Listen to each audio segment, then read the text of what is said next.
All right, for the benefit of those watching the recording, welcome. We're going to have another session talking in stations with Matterall. You can see we have a new green screen, so maybe you can avoid seeing those bright windows behind me now. What we're going to do is we've opened up the channel for the public, so if you're interested in talking about this and being a part of the conversation, you can always chat inside Twitch. If you're watching a VOD, you can add comments or every Tuesday and Thursday at around this time, we light up the channel and we let people talk. And there's some people already with us inside of public. So if you are watching this and you want to participate, you can come into that channel or just type along. Today we're going to talk about a few different topics. One is there's an announcement by CCP that allows people to just buy skill points right off their character so they don't have to go through the market. It's meant for newer players that don't need to learn a second discipline in order to get the skills they want to. We'll talk about that. Also talk about Snuff attacking, is it Bazgaren? And is he attacking the Pope or is he attacking Eve Mogul? We've heard both. We'll check in on that. We'll also talk about some changes coming to TIS Discord that will make it less messy, but allow it to grow. So we'll talk about some of the changes that are happening on Discord. But okay, so let's open up we're on the test server now, as you can see. So we'll look at some of the stuff that is coming. And first, let me get one last thing done here. We have Killer B with us. He's notable FC from NC. But also a CSM member. Maybe he can tell us some stuff that we don't already know. Right, let's see. Which I'm trying to get to the notes so I can see what once I get settled here. So yeah, some new stuff. One is I'm going to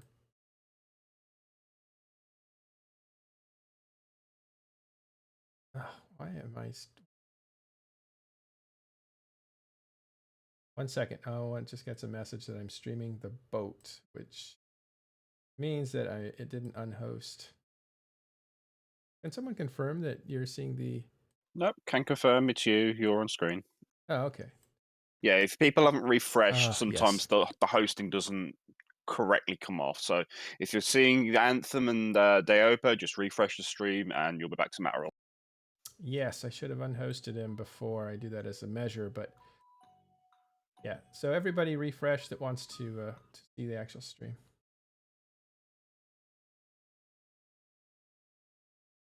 Okay, I switched things around from my left to my right, so everything's backwards for me, and it's causing me to grab the wrong stuff. Okay, so let's talk skill points. I'm looking on screen here at a character that has the skills up, and the new thing here is instead of buy skill books or whatever it was before, you can buy and train. That is this is again the test server, so this is not live yet, but it's coming and it probably relatively soon. Kilby, you're in here with us. You're part of CSM. Are you? When's this coming? Didn't it say in a dev blog? Whatever it said in a dev Soon blog. TM. Oh, then it's soon TM. Oh, okay. All right. But it's on the test center, which means that it looks like it's close. I don't think this will be a few months away, but you never know. So real quick, this is basically, again, you can confirm, once you click it, you confirm purchase and you have the skill itself, and then you can train it to level 1. It's really straightforward. Any player that's already acquainted with EVE Online will just see the convenience of it, among other things. But for new players, this will be a little more intuitive, as they don't have to learn how to use the market in order to get skills when their friends saying, yeah, just skill this, skill that. Something like that. I don't know. What do you guys think? Yeah, I think it's a good change. I find the forum So for me, sort of the whole sort of negative feedback on the official forums was already invalidated by the first guy commenting saying, "Hey, by the way, Titan skill books are too expensive. They should be 1 billion ISK or something." Like that comment alone was just okay. So that's the kind of deal people that we're dealing with there. There's a couple decent concerns, I guess, but a majority, I think it's a great change. It's going to be very handy for new players, not having to fly everywhere to buy skill books, and just being able, like you said, when your friend tells you, "Hey, just tell Glenn to cruiser," and he's like, "Oh, I don't have that skill," and then you tell him, and if you like try to explain to him, "Okay, so where can you buy that skill? Now you have to fly 5 jumps," which for the more experienced players, it seems like nothing. Okay, I'm just gonna fly jumps over. But I Mhm. remember when I started playing the game, I didn't want to leave my system for the Yeah. first day. I was just too scared. I didn't know what was going on. I just wanted to stay in the little bit of space that I knew. Yeah, So yeah, totally. that helps a lot in that regard. I did the same thing for weeks. And somebody said, well, you need to go to Jita. And I was like, that's 17 jumps away. I'm not going there. I'll never make it back. Yeah, and Yeah, then they're definitely when you're a new bro and like you go, oh, I want to buy this skill book. You right click and you set destination. It's like 8 jumps away. You're sort of like, especially if you start seeing those yellow systems like the 0.5s that everyone keeps talking about. Well, new players probably wouldn't know. I mean, we're talking like I think Kilby and I are talking about like the pure first weekers or 2 weeks. Like you don't know anything about anything, but just getting someplace is difficult. And imagining getting too far away from where you are is even more psychologically difficult. Yeah, how do I get back to things? How do I find Yeah. my way back, sort of thing. Yeah, I was helping this new guy. I just thought, oh, I'll just look at what's streaming, and I clicked on him. I think he said, "I know nothing," and so I was like, okay, I'll watch that guy. So I clicked on him, and he literally knew nothing. Like he was just mining, and he's like, well, um, where do I pick up the rocks? Oh, look, they're already in my cargo. And he's like, well, what do I do with these? And he was like, he reminded me of, so he was so happy because he had this little bounty, right? And he's like, all right, I'm going to make a fortune off this asteroid that I just mined in HiSec. Um, so then he took it back to the station. He's like, okay, well, how do I sell this? And of course, he's in a new bro station. They're not going to buy an asteroid or whatever. And so I tried to talk him through like, well, you need to um, reprocess it and you need to move it to a market. And it took me like a full hour just to show him how to reprocess and take it to a market. And then it was a big mess because some of the stations were player stations, and so there was no market in the station or there was no reprocessing in the station. And so it was just like I could see how you get really into inconsistent mess when you start playing the game at the very very initial level. And this guy is an experienced gamer. Um, he just it was his first few days in EVE Online. But yeah, it takes a long time to like unravel these multiple different systems just so you can accomplish that one little thing that you do. Now, uh, what I resisted was, you know, giving him money or explaining anything advanced, um, because I think that totally takes away from their initial euphoric moments of actually accomplishing something. And you want to let it be hard for those guys because when they finally break through and get something, they feel that sense of accomplishment, which is really the only thing that keeps you going until you stack up enough accomplishments to feel competent, and then you want to start investing in the game. But holy hell, just getting skill books, I can imagine that's a problem. So has there been rage about this new skill process? Well, I'm I'm very rarely in the e forums, and I went in and was making a few jokey posts, and the rage of some people is very real, and I was shocked and surprised that they live among us. They live among us. I think it's a lot And I of mean, people who are feeling threatened because looking at this, like the initial pictures you can see in the dev post and that, it's like the price of the skills via the skills on demand system and the normal skill price of the skill books are the same. So I think a lot of people are doing a knee-jerk reaction going, this is going to destroy my business, I can't do anything, and that's where you're getting a lot of this hate for this system. But as CCP stated, and that's how CCP do things, is they'll put something onto a dev server that's halfway completed. I remember when the Triglavian Logiships came along, I built an absolutely hilarious Oneros build on the Zamzar that worked because none of the bonuses worked correctly. And then when it came to Tranquility, completely different ship in character. Well, I import skill books from a HiSec into nullsec and resell them. So I'm directly affected, and the change is good for the game. For me, I was looking to find any kind of edge I can find how to speculate on the market, either prices down or up right now. But the people that are totally against it in this HTFU kind of attitude, I'm just surprised at it. It's such a pain when you need 4 sensor compensation books and you got to travel out of where you are to some other place to get these, very low price skills. It's going to make everybody's game better. Also, it's worth mentioning that the skill books via the skill sheet will be more expensive than the ones on the market. There will be a markup on it. It says that in the Oh dev yeah, note as definitely. well. So it is still possible to scale. Technically, if you wanted to, you could still import skill books and sell them. Just sell them for cheaper as the skill sheet price, and then there's probably still going to be a market there. Is there any So, Oh, sorry. I was just saying, yeah. There's clearly going to be a convenience tax on that. Is there going to be any sort of a breakdown, or has it been made aware of being able to see what the increase or decrease of the skill books is going to cost via the skill sheet? No, there hasn't been an announcement yet. They've said, as part of the rollout of these changes, we'll be looking at the base price of skills. This has never been done for 16 years, blah, blah, blah, blah, but there's been no confirmation of what they're doing. I personally wonder if this is going to be how they increase an ISK sync in the game indirectly, because if you look at the MERs from the last couple of months, the biggest sync in the game is actually skills. So I'm wondering if they're just making it so they're trying to balance the books a little more by going, hey, here's this convenient new item. You have to pay a little bit more, but, it's good for the game. and that would be honestly a good idea for them to go ahead and do. I mean, there needs to be some more ISK syncs in this game.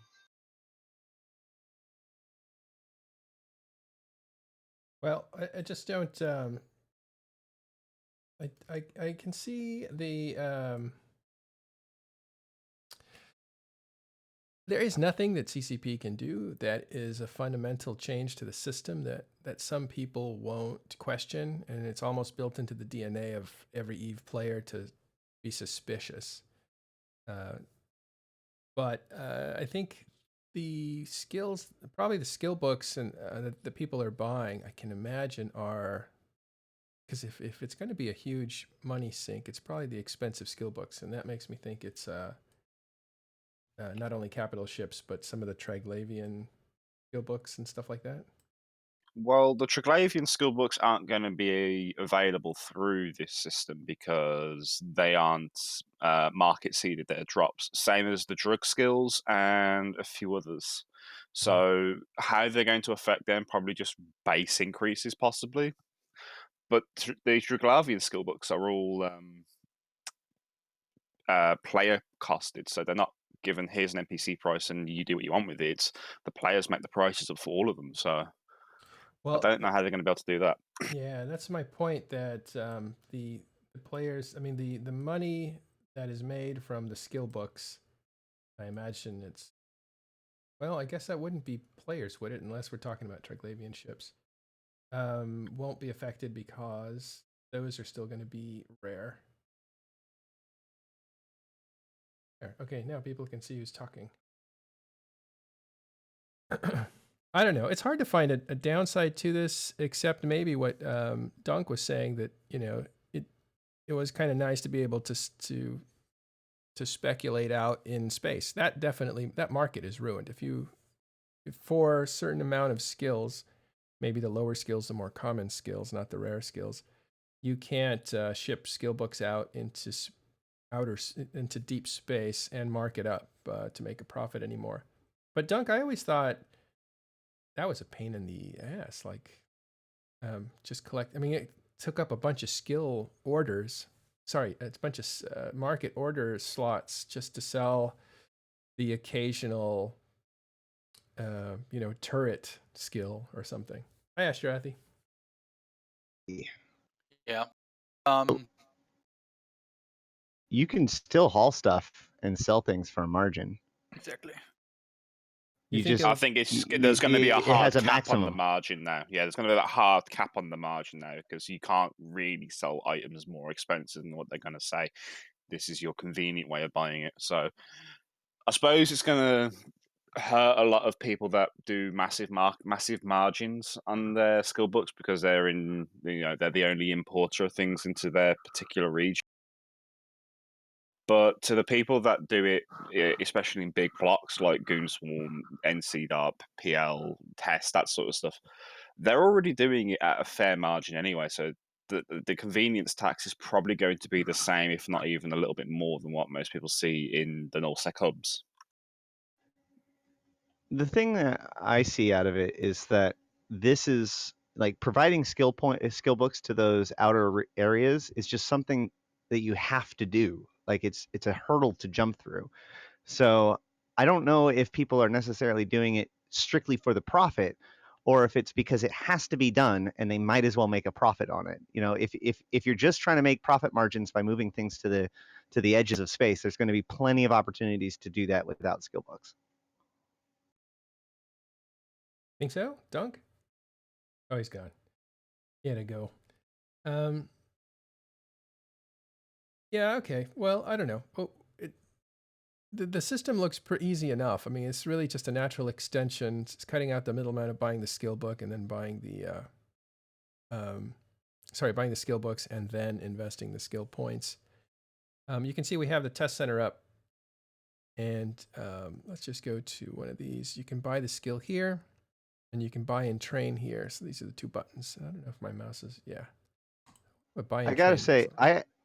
I actually really like this change. If for no other reason, then it makes Eve more. It makes the statement that everything in Eve is built by players more true, because with those skill books that used to just be seeded, if they're not really relevant anymore, then that's just one less thing that kind of exists in Eve as a in the face of the sandbox, as it were.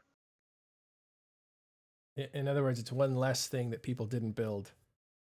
Right. That still gets bought and sold and traded. Yeah, takes a negative away. Built or found. Like there's a lot of things that are found, not built, but yeah.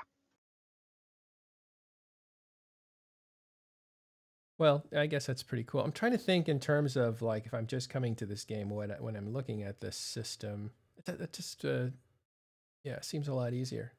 Ash, before you were here, I was talking about how I was helping a new guy do some stuff and how difficult it was. It took an hour just to get him to sell some refined ore from a little asteroid, and how many pitfalls there are to doing it, because you can't just sell it anywhere and you can't just reprocess anywhere.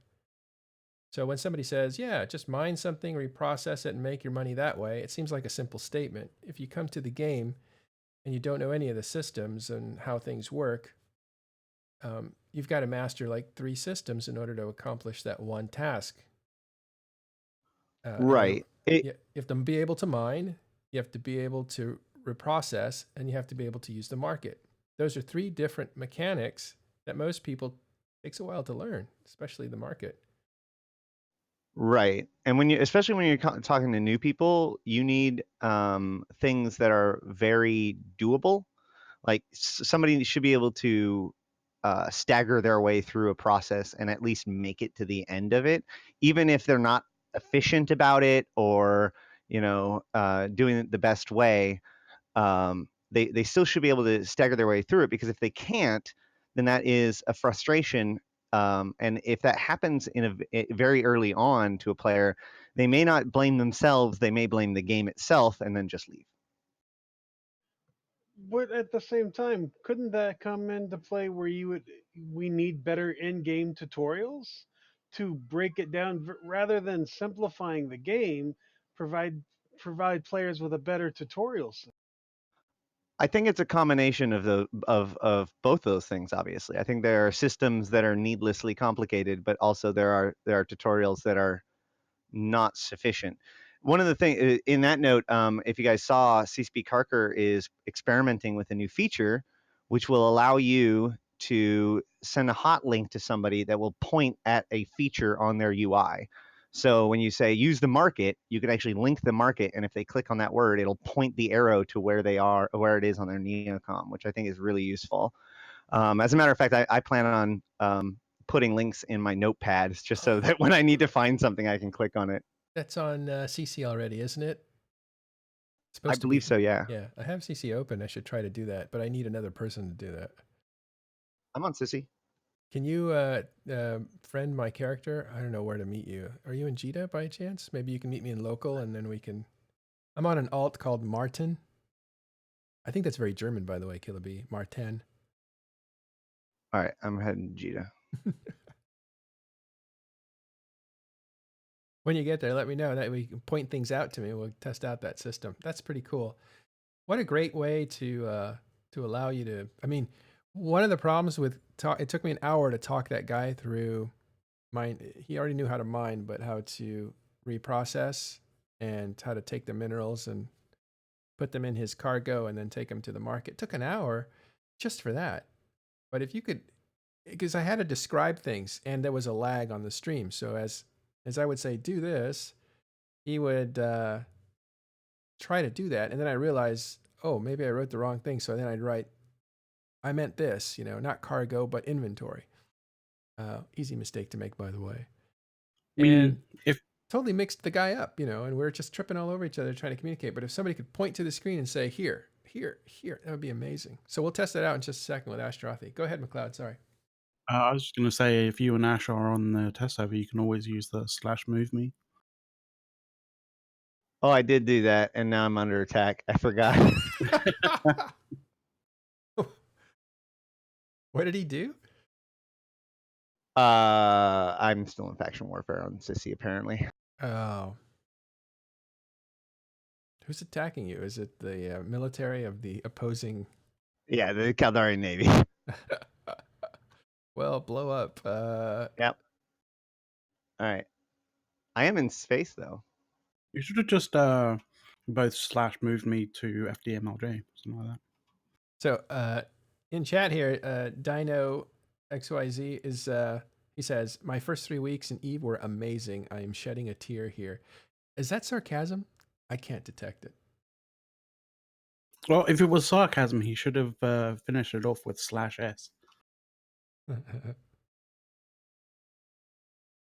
I do remember my first 3 weeks, and as Killa B was saying, I didn't want to leave my system. I was very reluctant to move.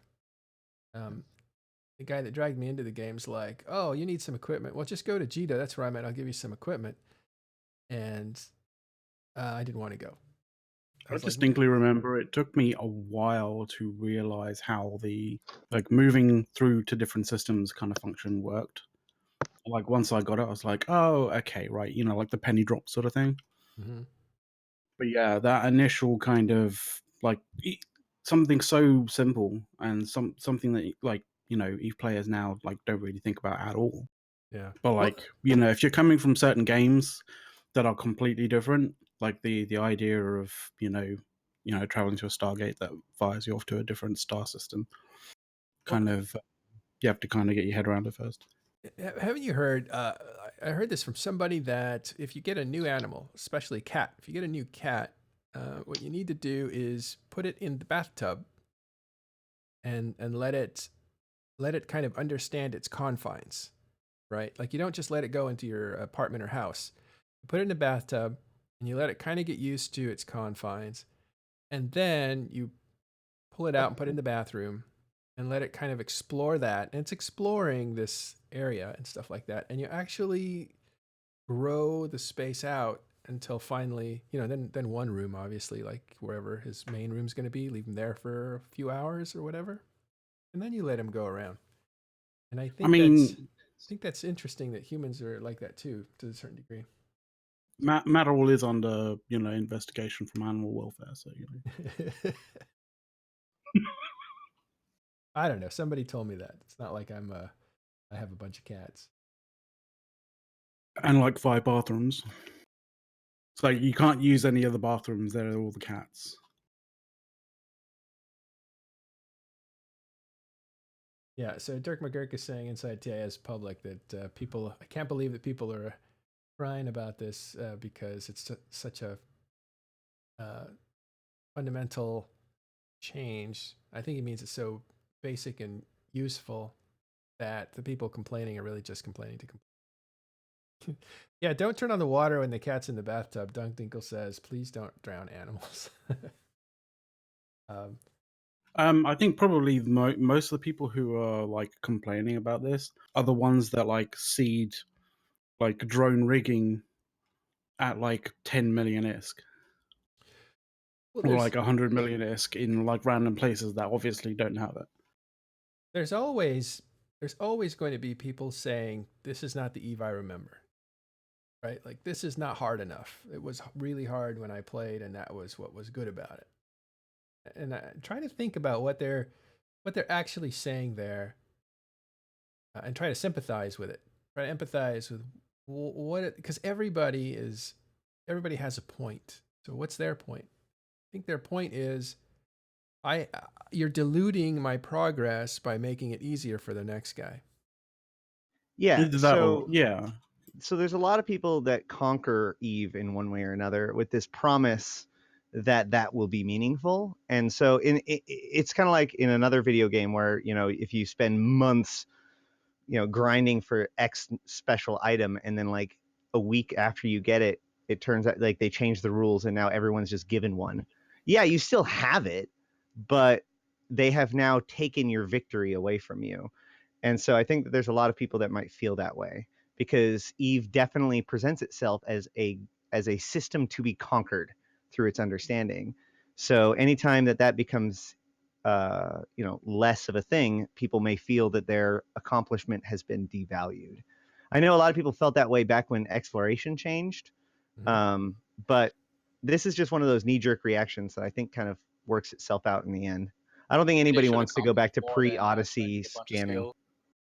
And then Yeah, they would this have is something else to be proud of. I don't know, man. Like, who honestly goes on Reef and says, man, nice, I managed to fly the Jita and train a skill. I'm such a pro. Let's go post on Reddit about it. Like, I get We it. don't think about it that way, but if you spend an hour trying to figure out how to get from one place to another, and then you do, you're going to feel good about yourself. Let me flip this around a little bit because I can actually see some downsides to this. One of them is you're going to encourage people like Matterall in the beginning where they don't leave their home systems now because they don't have to leave their home systems because they can get everything but equipment in their home systems. The other thing is as well is actually nullsec. Sometimes you've actually like if you're going out to buy certain skill books, like especially capitals, like you're not going to buy it most of the time from the market hubs inside your thing because you know they are overpriced. So now you've got to decide: do I make the effort to travel to XYZ system? Do I use my jump clone for the day to go get the Titan skill book, or do I suck it up and pay the convenience tax? Having this system in place now removes a lot of the requirement to use a jump clone or to spend the effort to get up there, depending on what this convenience tax is going to be. If this convenience tax is going to be very little, who cares? Everyone's going to buy just from the right-click menu. If the convenience tax is high, then that may still be there. Well, how did we deal with it before? How did nullsec deal with? Oh darn! I need this skill. People maintain lists of skill books that are needed within the alliance, and then there's people that make sure that that's available to people. That's still going on today. For Tester, Test 3 has quite a variety of skill books that they just hand out to people if they request them. So when they introduced the game that you could inject all skills without training them, you could just have them injected. I flew to Jita, bought every single skill book, and injected.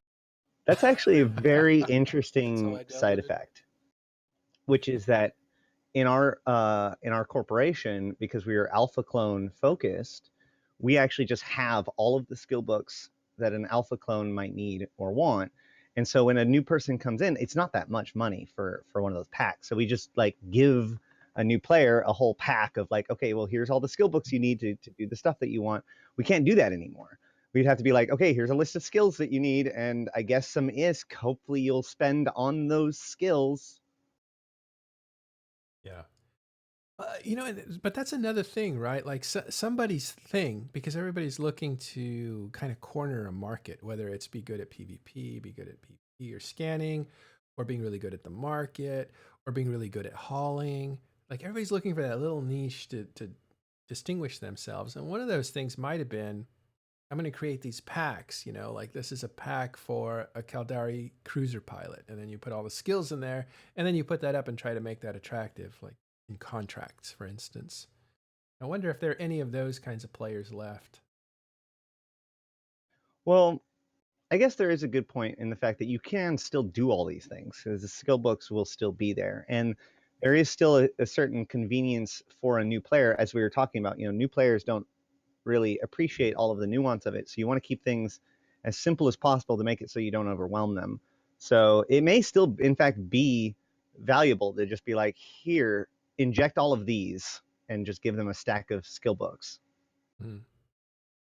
By the way, I have linked 3 things in Jita Local.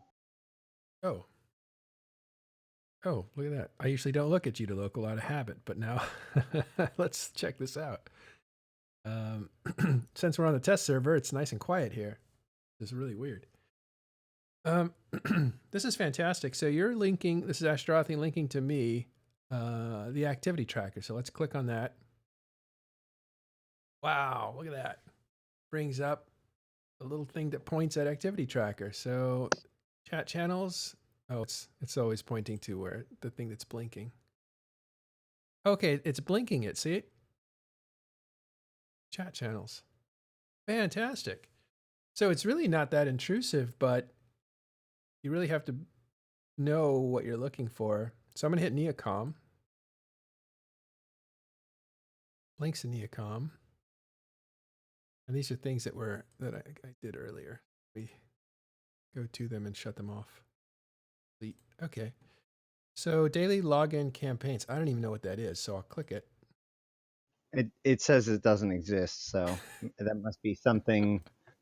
I think no. Me astray, I remember that. I remember that icon. I think that actually comes from back when, like, the very early days of the agency. It's just an old window that's on the list. Okay, but I'll hit the fleet again. So let me hit fleet. Yeah, good. So it's always going to take me to the beginning of the process and then drop me down to fleet here. So it lights the pathway. Is what it does. It doesn't open it for you. That's interesting. Well, that'd be counterproductive. Like if that would just link open it for you, that's not the point. The point of the pointer tool is to teach people where they can find it in an easy way. And then next time, then when someone goes, "Oh, I need you to open up the chat channels," you can go, I already know where that is. For those of you who want to experiment with this, it's worth noting that you have to open up your shortcuts and go to the windows and search for the what's it called? Open pointer WND, and assign it to a shortcut, and then you can open it. This is very experimental. Oh, okay. Yeah, it's work in progress, and Kaku also asks for some feedback on Twitter about it. So, do you notice anything specific? Just DM her on Twitter, and she'll probably fix it as usual. Well, I won't show where that is now, because that'll probably change to something. Mm-hmm. But I think it's a really interesting tool, and I do like the pathway it creates. So now I've clicked on industry. Activity tracker. Oh, that was from earlier. And here's industry. So it took me right to industry.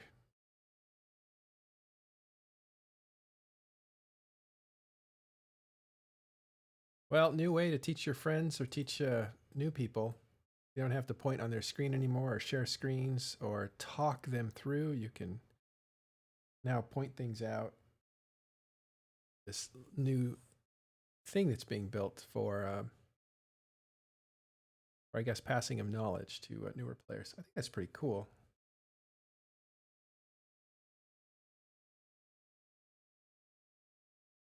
So a question, so could we have wiki articles that that you can click on that does this? And that question is beyond me, but I wonder if you could use, is it ESI? Or basically whatever the API connecting language is, to connect from browsers into the game to give hints. Definitely something to speak with Karkor about, I think, because there's a lot of I know where Serenus is coming from because he's from test as well, and there's a lot of wiki articles about how to do certain things, you know, to help new players along, you know, how to do this, how to do that in fleets, what's this, what's that, and having those things that you could go in the wiki, so when you get to this situation you need to be here, and you know they can click it and see it beforehand rather than trying to do it live in the heat of battle, would actually be very handy. So astonishingly enough, if you open up the Eve help menu, there's a second tab called tutorial videos. And there is a ton of videos that are viewable in the client and linkable in the client that explains all kinds of basic stuff. CCP never tells this to anybody, and they don't present it to in any way during the actual tutorial, but they exist. And you know what? When you open that up and you see support and you see the 4 different sections of it, it almost distracts you from the second tab here that is a tutorial videos. Yep. I remember when they came out with those videos and I was like, this is amazing. And then they did nothing to make it so that you could actually like find them. And I was like, why? Why would you do this?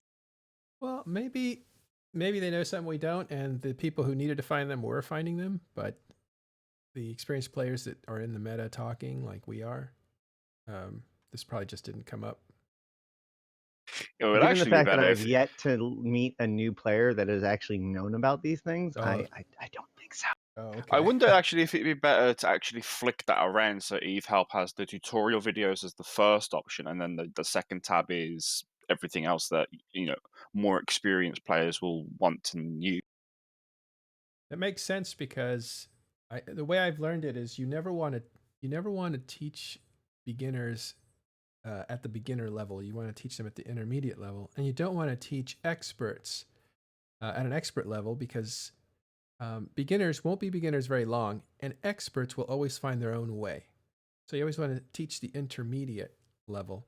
So somebody who wants to file a support ticket won't be detoured once they see the videos, right? They'll say like, there's got to be more to this. And they'll be like, oh, it's right over here, because they're on a mission to do a specific thing and they can't not do it. They can't leave it alone until they've done it. So they'll get past the videos.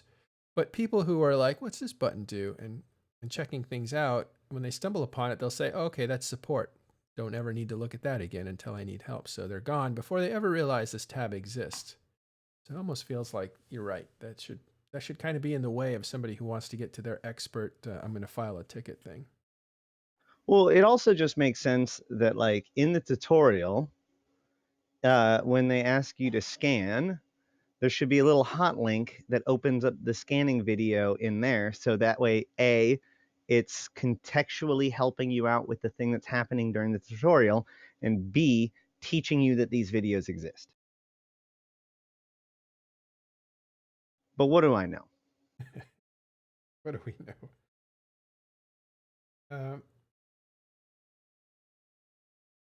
Sorry, I was distracting us from the fact that they're giving away skill points now. No, I'm just kidding. Suspect timer.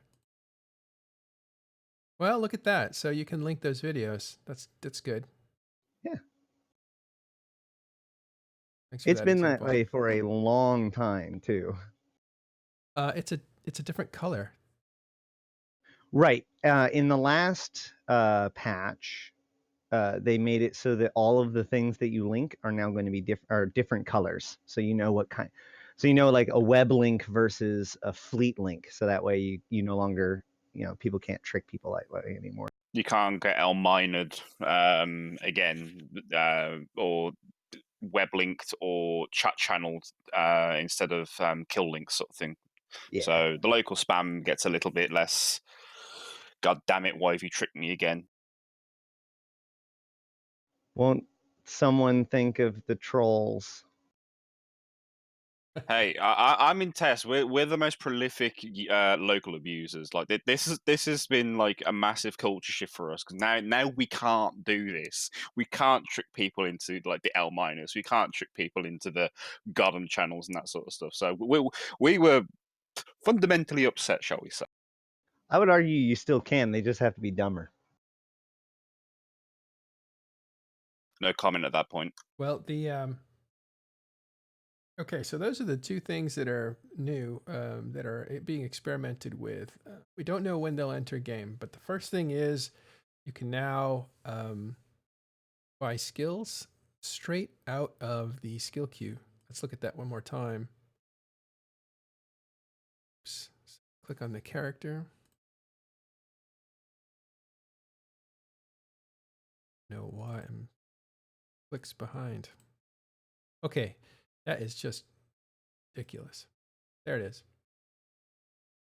Right here, you'll see you can buy the skill, or you can buy and train the skill right away. It's going to cost you more than it would cost if you went and bought it at a market. If you bought the skill book and injected it, it would be cheaper. So this will cost you more. It's a convenience fee, but it's also meant for newer players to get them access to what they need without having to learn how to use the market right away.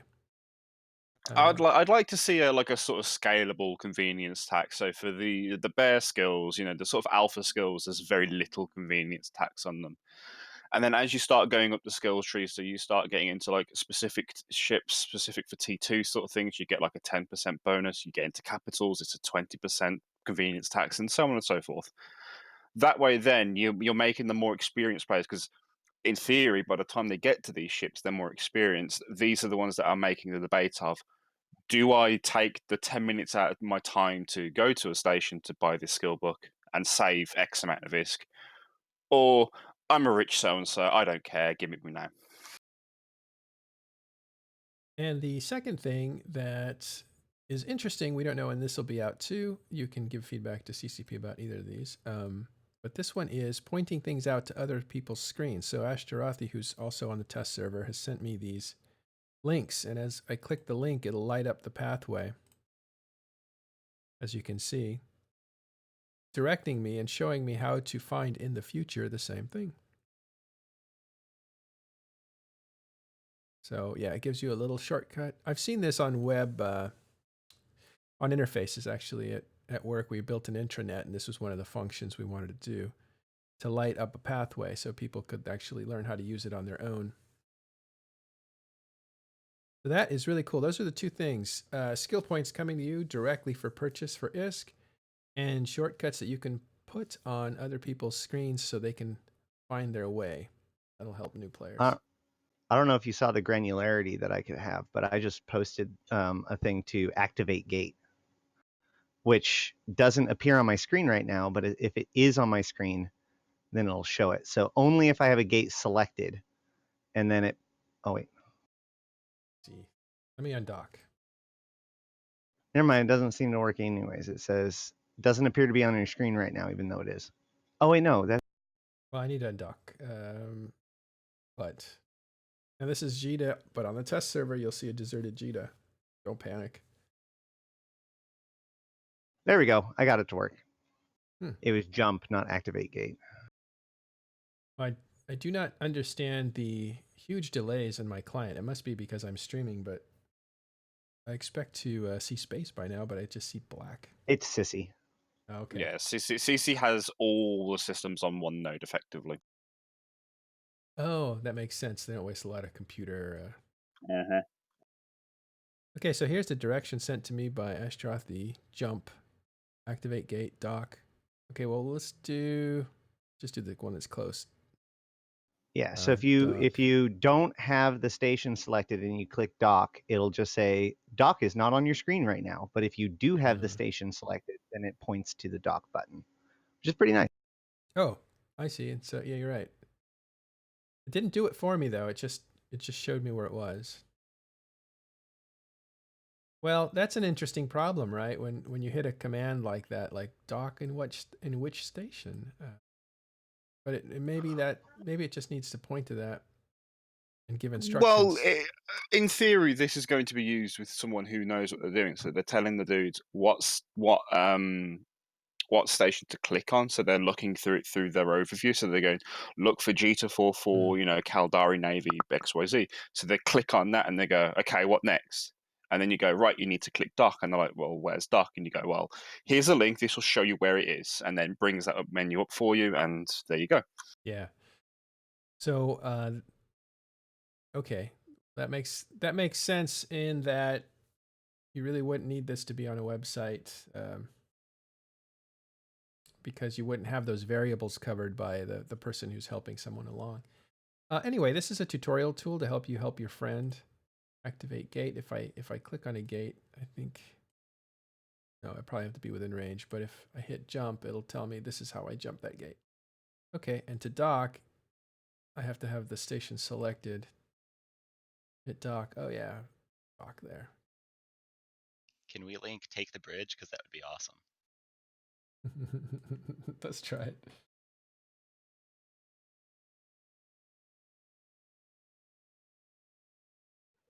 This, what you guys are showing, really is just, to me at least, is a huge quality of life improvement. Whereas it's a lot more user friendly and doesn't necessarily dumb down the game than going out and buying skill books or not buying the skill books. I guess I'm in the minority of not necessarily agreeing with the buying of the skills through it. I understand the, for the new guys, but I'm definitely torn. The linking of all the different bits in the Neocom menu is definitely a massive quality of life improvement for trainers or for people who are helping new bros out in how to play the game. Because when you're trying to describe, you're looking for this particular button on this particular window in the top, usually in the top right hand corner of the window, and the dude's moved it to the left hand corner or something like that before you realise. And so he's going, I can't see it. It just removes all of that palaver. It just makes things really quick, really easy. You can go, right, you need to hit dock. The dude goes, I can't see dock. So you link it and you go, click this, and it brings it up on his screen. On his screen, you're not trying to guide him around anything. You go, just click this. It's going to show you where you need to go. Click that button for me. Wild. All right, so those are the two things. What direction here? I think that one thing that would be amazing, in addition to just doing the pointing to things, is, we all share overviews.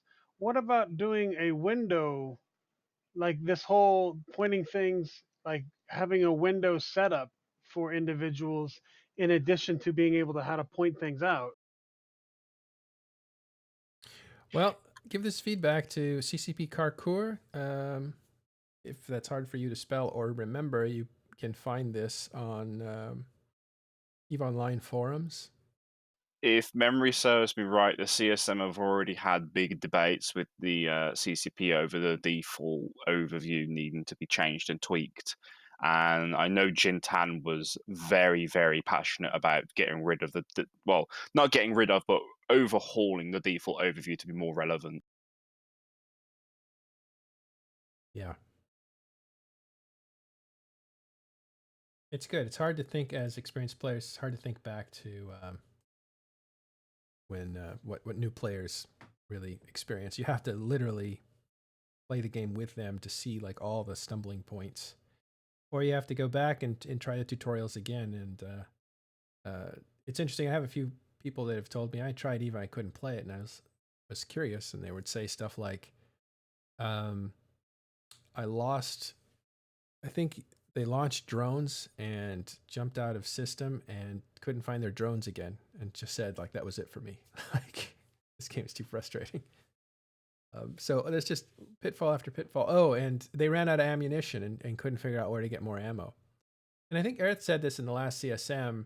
He was saying like new players shouldn't be worried about fits. They shouldn't be worried about anything. They shouldn't be worried about ammo. Like you should just take all that off the table, all those stumbling points. They should literally get free ships and free ammo, unlimited ammo, for the first who knows what marker, either time marker, the first 6 months or the first 5 days, whatever. The trial should be completely divorced from having to supply yourself to be able to do it. Yeah, so instead of teaching them at that stage, you don't want to teach them how to fit something. At that stage, it's just too early. Really, they won't, I think, again, the guy that I tried to help, it took me an hour just to get him to mine something and sell it. He was saying, like, well, how do I move all this stuff? Can I just push a button and have all my stuff moved to a certain place? And I said, well, you can ask other players to move it for you through a contract system. And he's like, but players aren't reliable. And I said, well, then you have to buy a bigger ship, an industrial ship. And you can see, like, the mindset is I want to carry the stuff that I've got with me. And this was for me too. When I started, I had the same problem. I had a real problem with having things in different systems and spread out, because it's not like that in other games. In other games, you have a unified inventory. You don't have stuff that you left in a different city. You have it all in one place. And in Eve, you literally space litter your stuff all over the place when you start out. So the concept's very different than most games. That said, if you would take all that stuff off the table for new guys just to get them acclimated to the actual gameplay, then they don't hit all these stopping points just to do the thing they want to do. That might be beneficial. Hey, Brisk, how you doing? How's it going? I was just checking in to see what everybody was thinking about the skill stuff. We're wrapping up, but what do you think about it? And what can you tell us about, I don't know, when it's coming out? Well, I think it's great. This is something, we had talked about at this summit and also at the last one. And, I think anything that makes little quality of life changes and also takes a look at existing systems that haven't been looked at for a long, long time is a good thing. So as far as I'm concerned, not having to trek all around every time I make a new alt to buy books and stuff, or when I'm about ready to do a fleet and I realize they need a ship that I can't fly and I need to figure out how to fly it, and I have a skill injector, but I don't have the book. This fixes all that stuff. So I think it'll be a good change. Plus, it also gives all of us who've been around a long time another, we had to walk both ways uphill in the snow to get to school story about how it used to be in the bad old days when you had to fly around to get a skill book. So I think it's going to be a good change. In terms of timing, I don't know any more than what they said. Hopefully, it's ready for the April release. I wish it would be March, frankly, because I have a jump freighter all I want to get some skills into, but it probably will look more like April. Do you know anything about and can you tell us anything about what would be considered rare books? Are capitals considered rare books? Or it's just the stuff that is loot dropped? Are those considered the rare books that won't be available with this new system? I can only speculate, but I know that, I would think that they would not want to touch any of the very high value skill books, the Titan books, the Dreadnought books, Carrier books, things like that are pretty expensive and that still are traded and moved around a lot, because the moving of those books, the high value books especially creates, content. So I don't think they would want to touch those. And I know they're not going to touch any of the ones that drop from NPCs. So I think those would probably be considered the rare ones. But I think your basic everyday skills that folks need to train up, all the spaceship skills, at least the racial skills for battleship and below, I would think would all be on that list, as well as all the other basic engineering and navigation and those types of skills. Well, there's skills that are considered alpha and there's skills that are also considered omega level as well. So, like, do you think maybe they may be using that as a basis? I think this is more of a broader than just alpha and omega.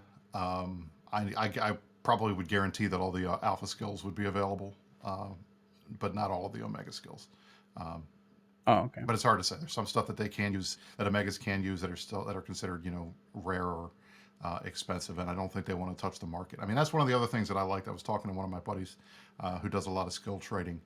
The fact that they're going to go back through and do a pass on the prices for skill books, which haven't been touched literally in 16 years, I think is a good thing. I think a lot of folks that are sitting on mounds of skill books are going to have skill books that they bought very cheaply that are going to be far more expensive to buy in the future, just based on the amount of IST that's in the system now.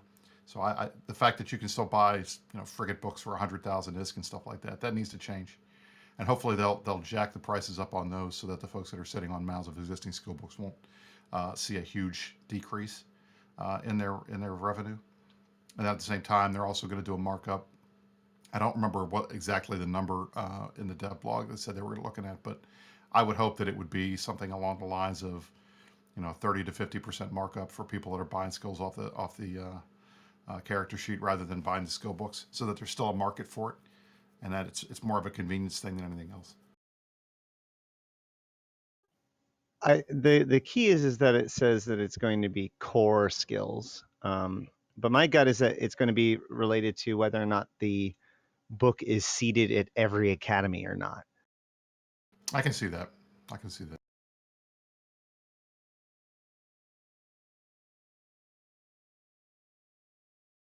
All right, so can you tell us anything about this really cool thing that we have on screen, the Parker shortcuts that she created?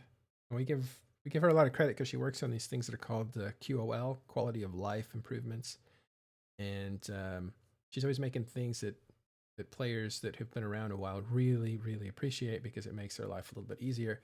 This new feature is being able to point to somebody else's screen to direct them instead of having to conference call with them, for instance. So anytime you click on one of these links that's handed to you from a friend, it will light up a pathway to the thing that the person is talking about. So if Ashtarothi was to tell me this is where you find the fleet channel, you can see it lights up all the way down to the fleet channel, so that you're essentially giving them a pathway to find it again.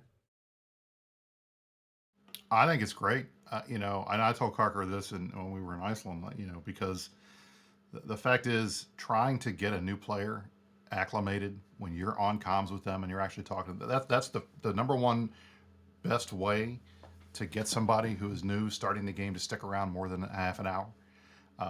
But it's very hard to do that because you're having to explain everything. And if you're physically there and can point to something on the screen and have it light up and say, "Oh, that's where that is," that takes away a lot of the pain points of trying to explain how to play Eve for a new player, from an old player to a new player. And the stuff that you and me and others, just do by, muscle memory is hard to explain sometimes. Just do it. What do you mean you don't know how to warp to a station, or you don't know how to dock in a station? Just do it. Just do it. But this way you can point out directly to them what they need to do and highlight stuff like Ara would in the NPE, so that it makes sense. I think it's a great quality of life change, and hopefully it'll help us keep some new players around longer than they might otherwise stick around. Any progress there? Are we keeping I players? I have not talked to her about timing or anything like that. Hopefully it's if it's a little thing, hopefully it's something that she has got ready, and maybe we'll see it on CC soon. But I don't have any more details than other than the idea that it's going to be pretty cool when it does happen, and hopefully. Yeah, go ahead. Never mind. Go for it. As a CSM member, Brisk, did you enjoy the summit that just happened this last week? I did. It was a good summit. We this CSM, I think, as opposed to some others, we were a lot more cohesive, to the point that I think sometimes we made the devs nervous that we were agreeing with each other so much. I think they kind of expected us to be fighting and yelling at each other across the table more often. But it was a good summit. They gave us a good list of stuff that they're working on. We saw a lot of new faces at CCP. I was very pleased with the scope video that they put out. The mean tweets thing was funny. I can't remember who came up. I think Swart maybe came up with the idea of doing that. But I remember talking about, we had seen so many new faces at at an event that we had done Saturday night, like our team builder. We said, you guys should go around and say, hey, look at all these new people we have coming on board, because it would help to fight back on the standard. Eve is dying, everybody's fired, everybody's getting laid off, when they had all these new people that were hired to work on the game. And they showed the office, and you see everybody in there, and it's pretty cool. I like that very much. So I'm confident that they're at least moving in the right direction for now. I'm very much looking forward to seeing the capital balance stuff, if we can get to that done. sometime in the near future. I was pleased with Wardex. I think hopefully we'll see something on that soon too. But in the end, I thought it was a good summit. It was. I don't think it was as consequential for us as the first one was, because the first summit's always the one where you kind of set the tone for the rest of the year. Uh, but I thought it was good. So speaking of setting the tone, and this is obviously NDA, so don't give details, but did you walk away from the summit feeling like there's a path? Because for those of us who are not going to the summits, we kind of feel like the script ended 6 months ago. So do you feel that there is a 2-year plan, a 5-year plan that is inspiring and worth getting invested in? I think that what they need to do is tell everybody what they want to do. And I said this to them at least 4 or 5 times during the course of the summit, because I think your point is completely valid, Astaroth.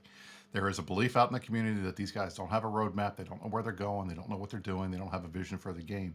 And as far as I can tell from talking to everybody behind the scenes, that's not true. And we saw the next 6 months and the next year of what they're planning on and working on, what the teams are all working on, and it's out there. But I think what they need to do is communicate it better, and that's just a question of putting it in a way that they can put it out there, show that this is a coherent thing that they want to do, and withstand the inevitable feedback. One of the problems that I have noticed, especially having been on CSM and having come from being a nobody to being somebody that people actually listen to every once in a while, is that the community is very, very tough on the public faces of various groups, including the devs. I think it's one of the reasons why you don't see dev blogs that are signed by individual devs anymore.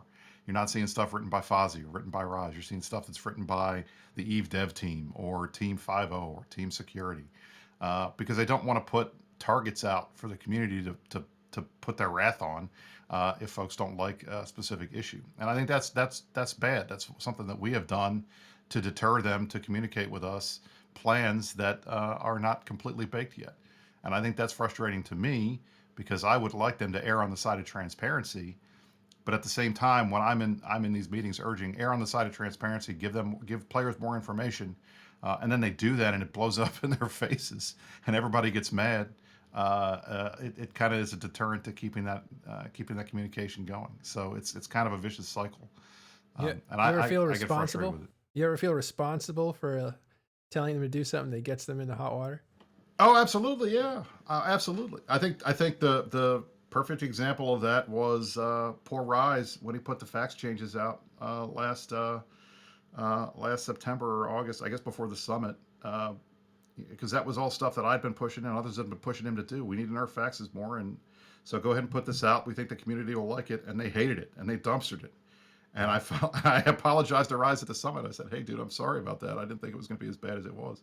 But at the same time, I think when that stuff happens, it just demonstrates that even when folks can all agree that something needs to be done, the devil's in the details, and how it's done can be as big a deal as whether or not it gets done. And the other thing, it just, and I got into an argument with some people on Reddit about it yesterday. It's just, I love our community. It's a vibrant, very passionate community, but there are times when it is completely schizophrenic, and it's impossible to figure out what folks think needs to be fixed first, what things needs to be prioritized, what things don't need to be prioritized. And a day doesn't go by when everybody's bitching and moaning that the world is ending.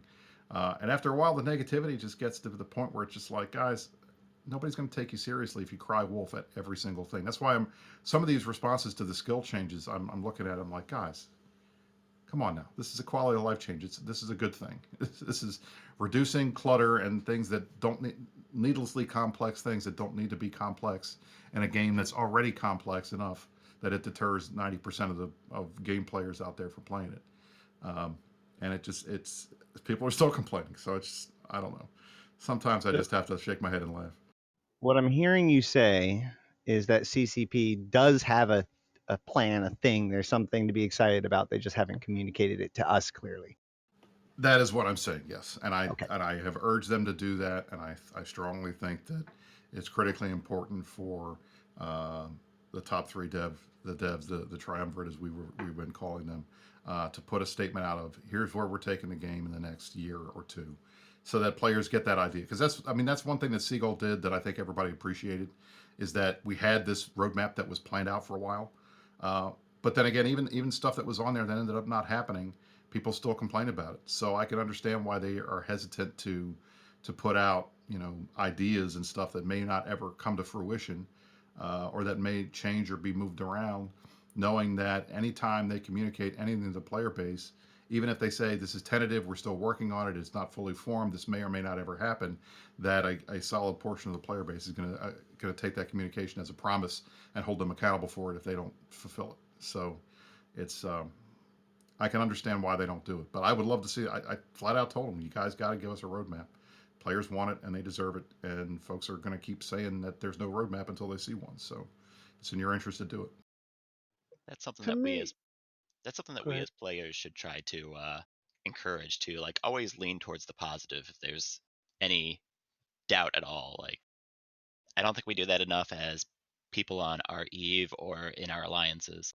If you're not sure if a change is good or bad, just lean towards the positive. And I know for myself, and trying to think things through, if there is a roadmap and we're able to see things that may or may not come to fruition down the road, it allows us to start thinking through things. And as a player versus a dev, maybe we're able to come up with questions that the devs haven't even thought of while it's in the development phase and not the implementation phase.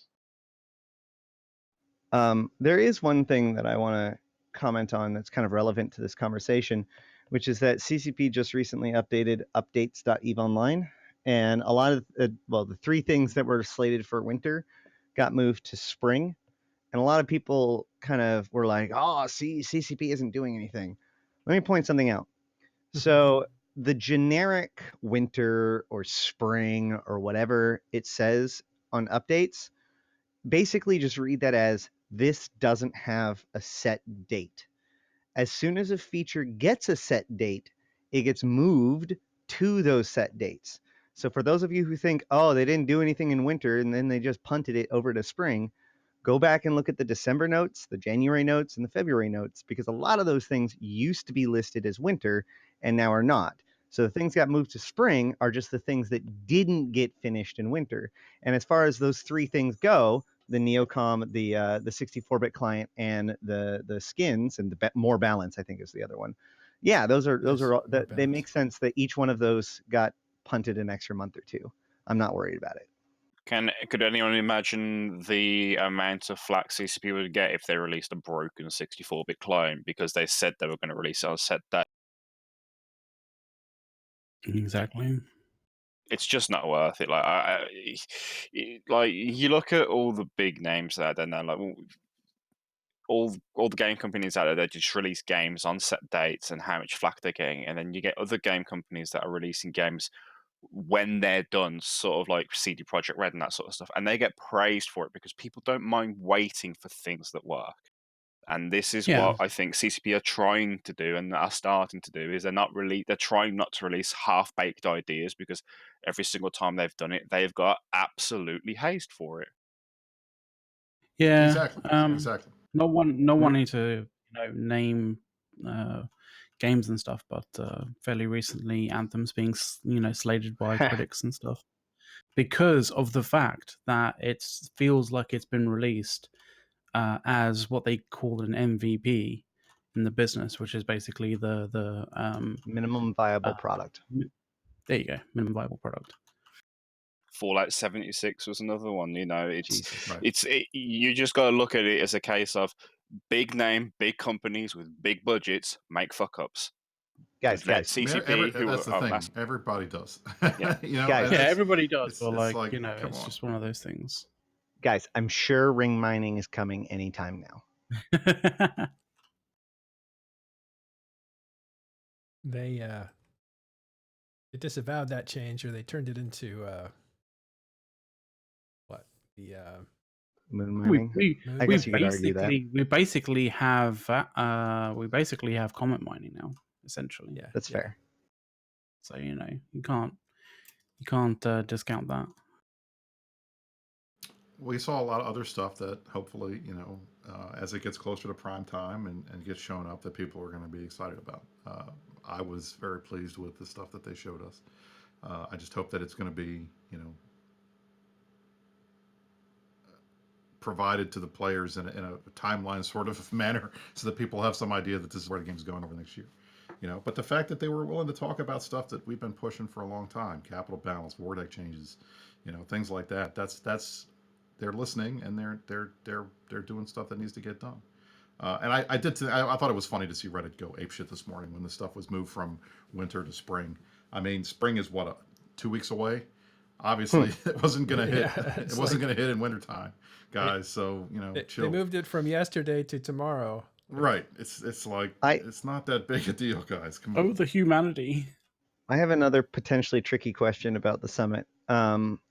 So this is I think this is the first summit since we found out about the buyout. Do you feel that our new corporate overlords has impacted anything yet? What I have been telling people when they ask me this is that I have seen zero operational difference between the way CCP operated before I was on the CSM, and then while I was on the CSM before the announcement of the sale of the company, and after.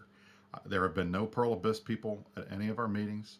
I've not seen any Pearl Abyss people at headquarters while we've been there. I've never heard anybody say we're doing this because PA asked us to do it. Nothing, none of that. So as far as I can tell, PA is doing what they said they were going to basically do, and that is let CCP design the game and run the game. They just happen to be the owners, and they're getting their hunk of the profits. So as far as I can tell, there's been no real difference in how the folks are operating, at least at the levels that I'm talking to people. Now, that's not to say that they're not being handed stuff on high and it goes to Hilmar and Hilmar puts it down the company and people just assume that it came from him when it really came from Seoul. But I don't know. As far as I can tell, I've not seen any evidence of any PA interference at all, and nobody has mentioned it either. My gut response with that whole thing is that PA's product is basically trying to be Eve, but has not been as successful as Eve, really. So if I was PA, I would stay as hands off as possible, because you just purchase the people that are doing what you've been trying to do, but they're doing it correctly. Well, that's their entire reason for doing what they're doing. I mean, as I understand it, if anything, I would expect to see CCP doing more stuff with them to show them how we do our stuff over here at Eve, we being Eve, than more of them trying to do what they do over here, because we've got the working model. I mean, the one thing that everybody that I talk to in the broader gaming community that works for other companies or that are other gamers, the one thing that they acknowledge with Eve is that whatever you can say about it, however hardcore it is, tough it is, and like that, CCP has built a product that's still going strong 16 years later. That's rare. That's extremely rare. There are very few games out there that have had the longevity of Eve, and that are still going and still in active development. And everybody respects that. So it's kind of like, what's the secret sauce to get people to keep coming back? And everybody keeps trying to crack it, and nobody's come close. So if anything, I think BDO and PA have something to learn from CCP and Eve rather than the other way around. Well, I mean, we have what I would say under 100,000 players, and they have over 6 million accounts. So I guess it's maybe 2 million. So they've done something right, but it's a different game. It's a different audience. I think completely different audience. And the thing was that CCP was sold to them in September or October, for $420 something million, but most of that, I believe only 200 million was like actual purchase price, but the other 240, it's all incentives for the current CCP staff to keep to hit certain markers. And I think I can imagine that part of that is not just innovating, but growing it a little bit. And it's not like the game will get shut down if those markers aren't hit. It's just the financial incentives won't trigger, I suppose. This is all speculation from, so we But don't know but it what makes the deal sense. I is. mean, look, I mean, as far as I'm concerned, if I was worried that PA bought the company and they were just going to do a pump and dump kind of thing, Mhm. then what they would have done, you would start seeing massive Plex sales every 5 minutes. You start seeing all kinds of extra monetization of things in the game that don't exist right now. And what have we seen? Same stuff we saw before. In fact, the Actually, seeing the no number of sales. sales, I mean, exactly, the number of sales has gone way down. So they're not trying to prime the pump or trying to get people to go out there to buy stuff, to the point that people are now complaining about Plex price inflation because we haven't had a sale in a while. So the price of Plex is going up. Yes, God, It's 2 billion ISK in the account is a bit eye-watering at the moment. I know, and we had a lot of conversations about that internally, CSM wise, which I can't go into, but I think we're all. I can looking imagine closely at what the Aerith economy. said.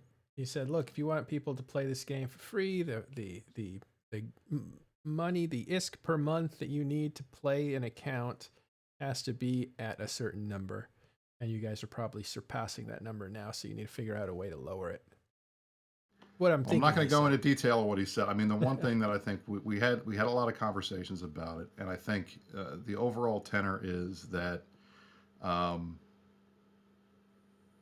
Plex pricing is something that is very complex, and is one of the few indicators of inflation that actually is out there because it does cost more. But at the same time, there's more ISK entering the market, and so if you look at it less from a how much does one Plex cost right now to a how many hours of time doing X activity is it going to take for me to be able to Plex my account, it's about at the same as it used to be. It's usually between 20 and 30 hours of playtime will get you enough to Plex your account for a month.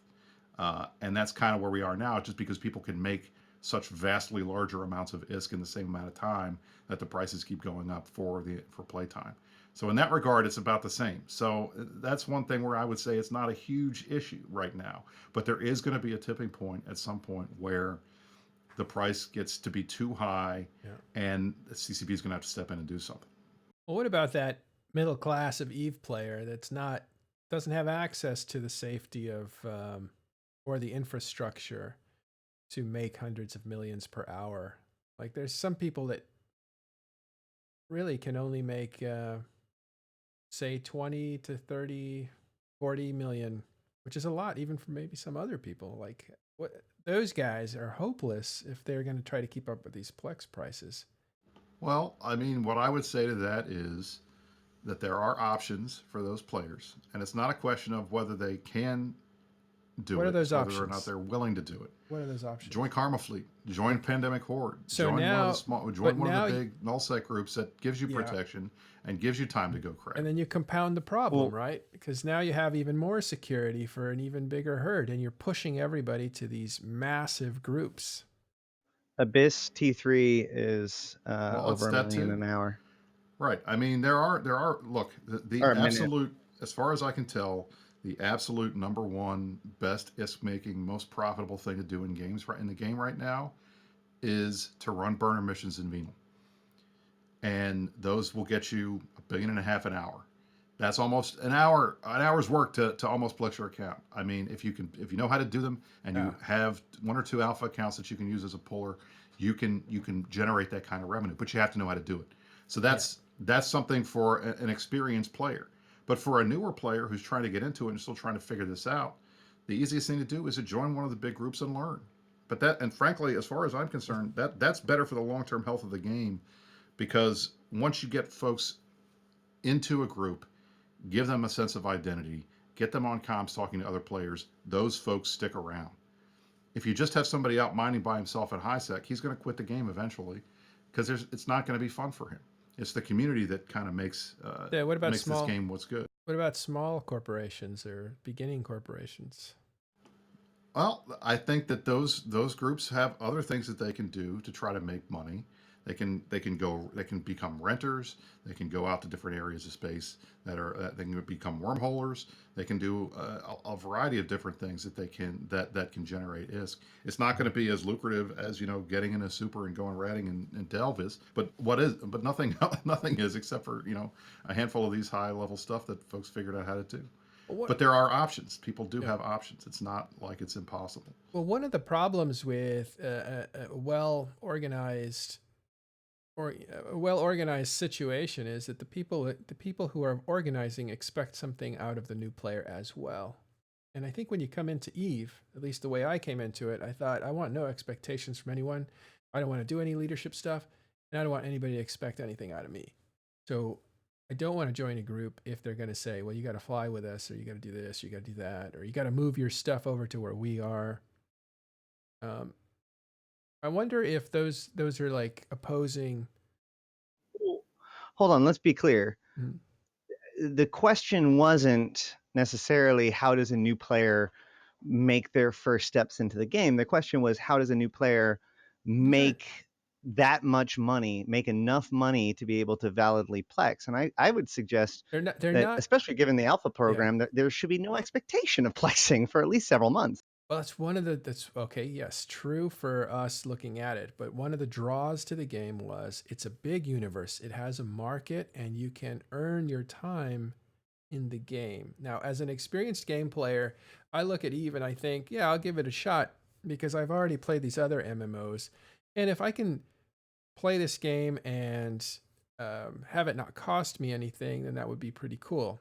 And now another draw that wasn't there when I started is that this game has been around a long time. It has a stable community that's not going anywhere, so you can invest in this game without worrying about the whole world collapsing, which is great. Another draw. Looking at some of the comments. All right, guys, look. All right, this has nothing to do with me being a nullsec guy because I've done everything. I spent the vast majority of my time in highsec. I still run level 4 missions in highsec in my spare time because I enjoy it. There's something wrong with me, I know.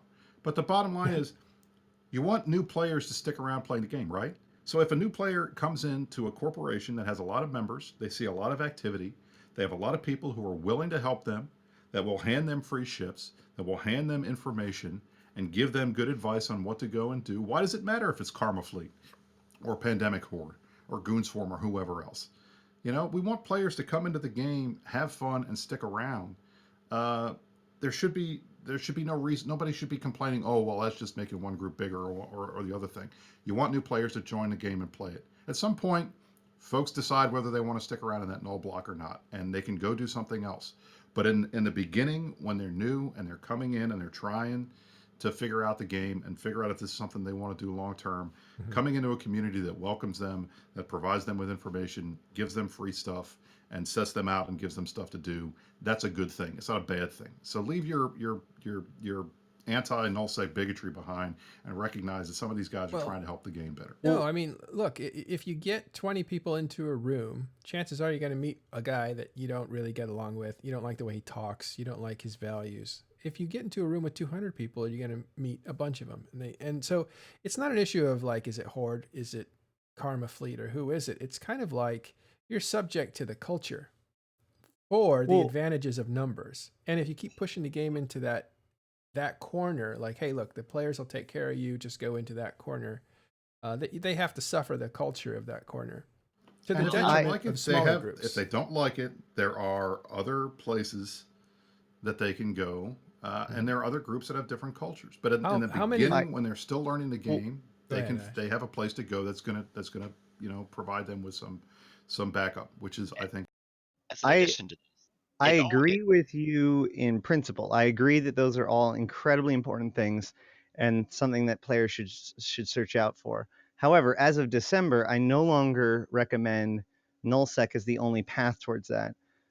We're seeing an increase in organizations in highsec and even lowsec who are able to put themselves forward more effectively now that the WordEx changes have happened. And so while I agree that having good foundations from other players is incredibly important for a lot of new players, I still feel that the nullsec organizations are more focused on what they can get out of the new players rather than what they can give the new players, and that's just my opinion. Mhm. But I think that there are several good organizations, including my own, that have really focused on being that bridge in high sec, which is, I think that it's important to meet them where they are, as it were. So the nullsec groups aren't the only path, but they are the most reliable path. And it's so much easier to go from large to small than it is to go from small to large. Because if you go large to small, you never end up in a mining slave corporation in high sec, right? So Bingo. I mean, that's hold the on, other hold on. thing that frustrates me is that, you know what, people can say all they want about, Karma Fleet and Horde and Brave Newbies and the rest of these guys, but these are not organizations that are scamming new players and trying to turn them into slaves, which was pretty common in the old days of where the NPE at the very end would pop up a corporation recruitment window and get all these guys that gained their way to the top that were really just slave groups for these poor new guys, and they didn't know any better, so they're joining these groups and being told, you have to hand over half your risk to me, you have to hand over all your ships to me, you need to go out and buy a Plex and give it to me, type crap. So I that's think, the one benefit to these established groups, is that they're not out there scamming new players. Oh, but they are their own members. they are indoctrinating them. They have their own The problem that, agendas. yeah, Yes, I'll the agree with problem that that. So, like, as the leader of a faction warfare alliance for years, what I ended up running into was lots and lots and lots and lots of people who were told that nullsec is the place to go, not just a place to go, not just an option, but is the place to go for a new player.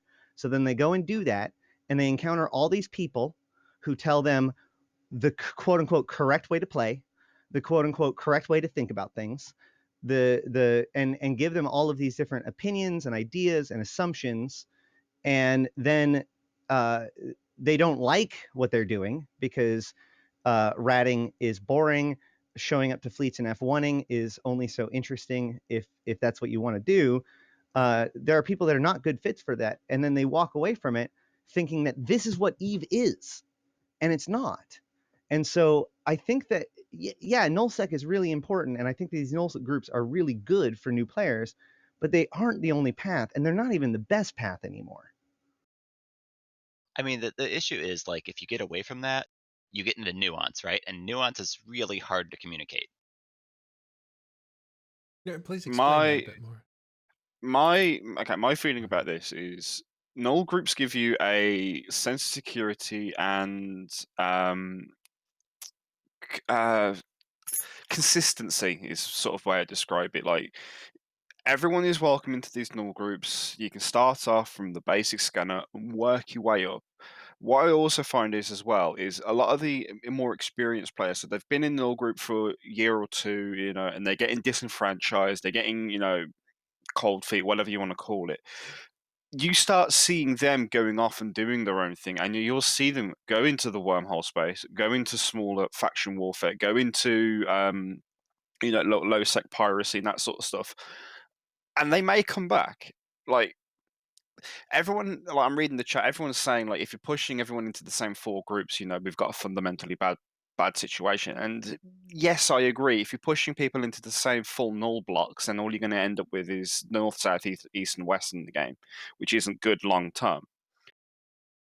But what other alternatives are there? The only one I would honestly agree with is something like Eve University. This is the problem: is at the moment, alternatives to pushing people into null blocks for consistency, for community, and for being able to support new players, what else is there?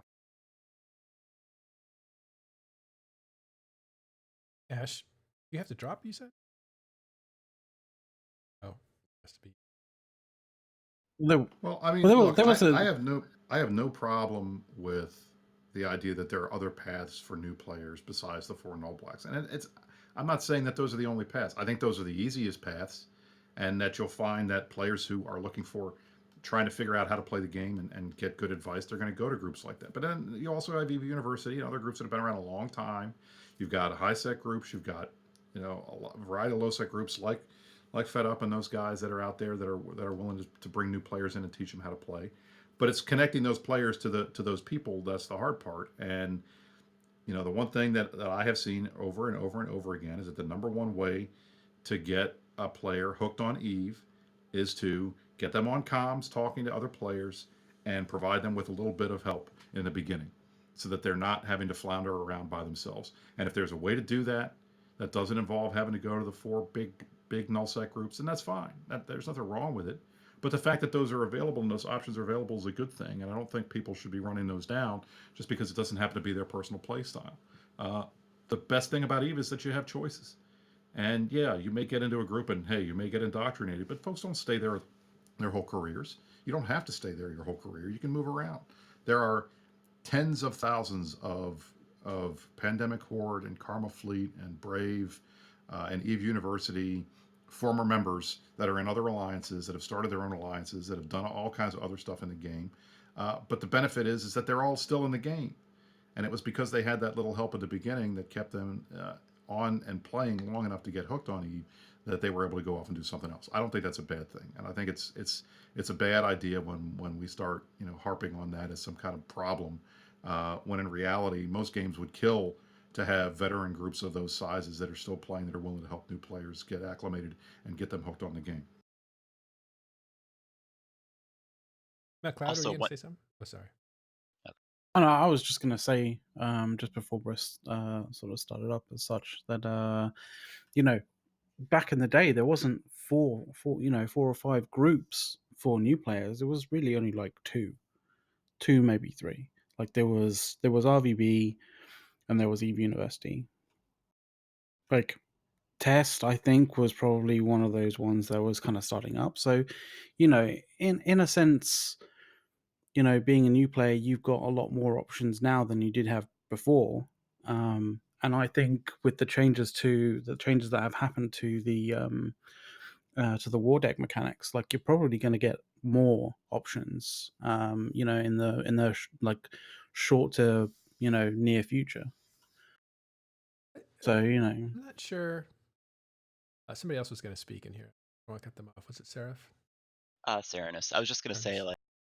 like, when you're in Horde, you know how gates work, you know how fleets work. I was talking about the nuance earlier. It's hard to what we communicate now is join a big nullsec group, right? And sometimes the nuance of like RVB or Eve University slips in there, but it's hard to get any more than that across at once. Once you're already in Horde and then you know how gates work, you know how fleets work, and you get the basics, then it's a lot easier to communicate the nuances of like who are the players in faction warfare. Well, I mean, this conversation started out with flex prices are skyrocketing. People are complaining that it's going to get too expensive, or probably it's getting to a point where it's too expensive, especially for the middle class or lower class that don't earn as much because they're not in a structure that allows them to earn as much. What we mean by that is that if you belong to a nullsec group that has a null security group, a 0-0 group, um, they have a pacified area that they can mine in relative safety. It's not completely safe, but it's they have some guys looking out for them. And if they're able to now buy skills and get into ships that allow them to generate a ton of money, a ton of ISK in the game, we're talking hundreds of millions per hour, then the ISK prices really are not affecting them. They'll be able to buy their game time as they need it.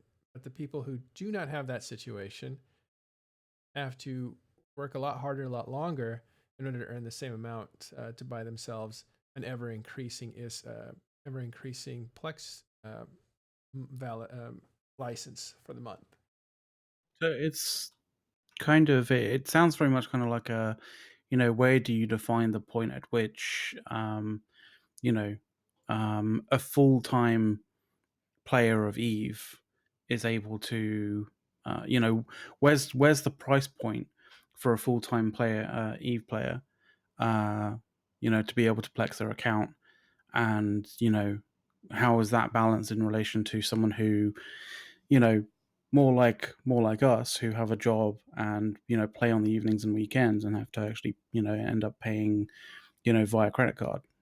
And by the way, Dirk, I think, makes a similar point here. Plex isn't for end users, and that's a good point. I think one of the things is when we think of a new player in EVE Online, we think of somebody who is almost young or not experienced in gameplay at all, and so they kind of like go through the MMO concepts before they ever get to the Eve concepts, and that's not true. I think a lot of people who play Eve Online have played video games before. I don't think this is anybody's first video game. So they already have a certain amount of expectations. Again, one of the things that draws people to the game is that it's a virtual world. It's living. There's tens of thousands of people who populate it constantly, and you can belong to it for free. And what's nice is now you can belong to it for free, and that might have changed the equation completely. So people who wanted to just kind of exist in this place or explore or be left alone can maybe do it as alphas. But to be competitive and to build stuff, you're going to need to either pay for the game, or in one way or another, you're going to pay for the game. You either pay for it with in-game currency or you pay for it with cash. A lot of these people probably have cash they could throw at it. Carneros and I are those kinds of people. We didn't think about it. Paying the subscription wasn't anything that was a big obstacle. I did turn my volume down. I'll turn it back up. Yeah, I mean that's the same thing for me, Matterall. I don't think I've ever plexed an account in what year is it? I guess 13 years of playing the game. I don't enjoy doing the stuff that you need to do to make enough ISK in a short amount of time to plex. I just don't. I'd rather spend the $14.95 than have to sit and rat for 8 hours. Yeah. Hasn't the common narrative been like tell new players not to plex? It's just a grind and terrible and makes you quit the game? Like, I don't know why that would. I mean, that's why I'm in chat. I was rather surprised to see everybody acting like new players. Their main goal when they first start playing is make enough ISK to plex their account. I'm like, really? It sure wasn't when I started. It is, but it shouldn't be. It almost feels like, that was the mindset of people back in the day when Eve wasn't free. Because back in the day when Eve wasn't free and we were fairly new to the game, or fairly newish to the game, it was a case of, you best make that money or you're actually paying, out of your actual literal wallet to in order to carry on being a part of the the group of friends that you've made. And there was a different time, and just to go back, Matterall, my comment out there was related to somebody mentioning back when Plex, the old Plex that would get you a month subscription, was 350 million ISK, right? There was a different mentality when Plex. Yeah, when Plex was at that price, that you could legitimately, reasonably say to newer players coming into the game, you have a path to this that is not oppressive in a way to where it's like you just strive your whole month to get there, right? Where you kind of got to be playing a whole lot to be able to Plex your account for free. Now, unfortunately, in some places out there, that has stayed, even though the price of Plex has risen due to just the way the economy of Eve works, right? But I don't want to make it sound like with my comment that I was out there saying that it's not for end users. Obviously, you need the end users to be the demand buyers of Plex in game. But it really is still about them providing a real money trading tool for those people who want to come out of wallet and not have to do the grindy stuff than it is for whether or not you buy Plex to Plex your account, or you're the means to an end. You're not the reason for it having existed in the first place. I mean, every new player is joining the game with the idea that they need to Plex, and usually the first thing we tell them is don't do that. I figure it's psychologically bad for a new player to be backsliding constantly, to see their work evaporate.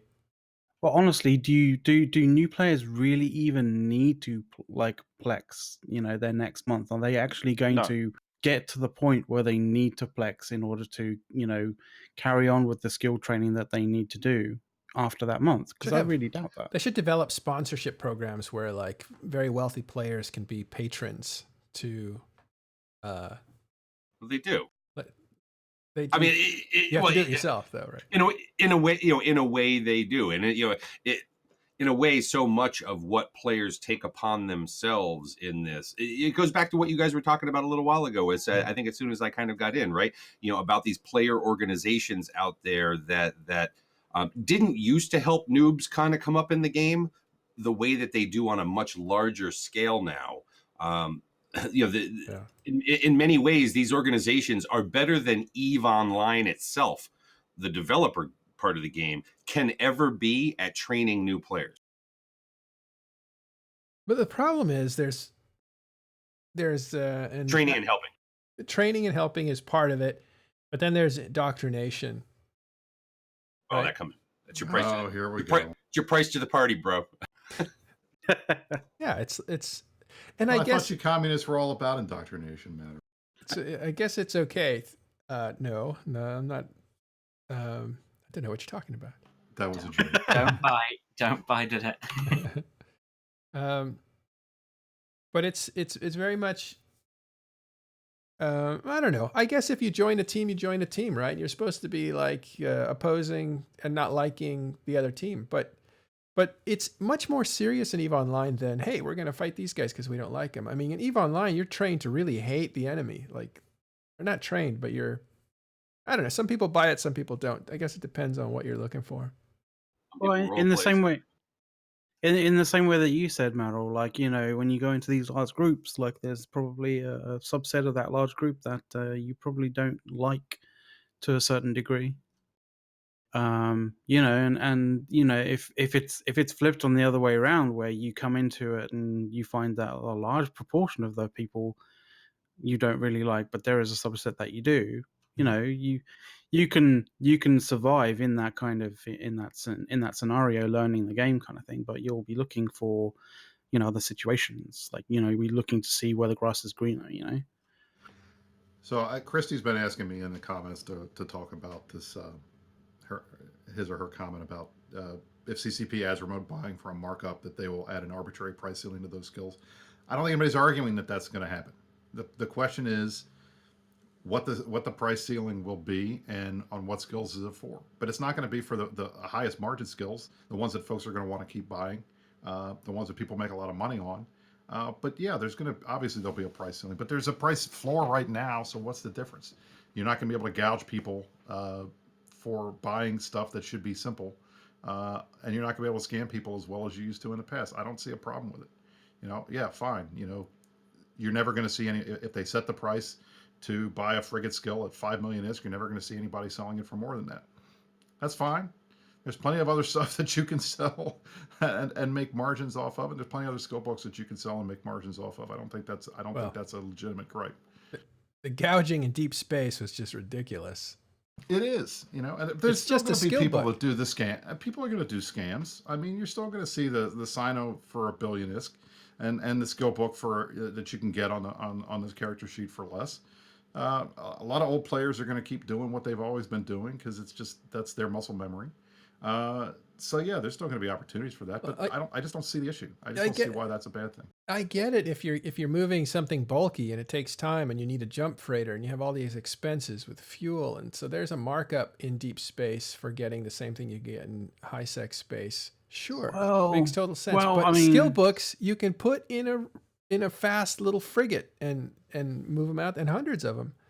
Well, I mean, here's how I explained it. I just wrote a post in the forums about it. Look, I've got a list of shit I got to go to the grocery store and get for my wife this afternoon.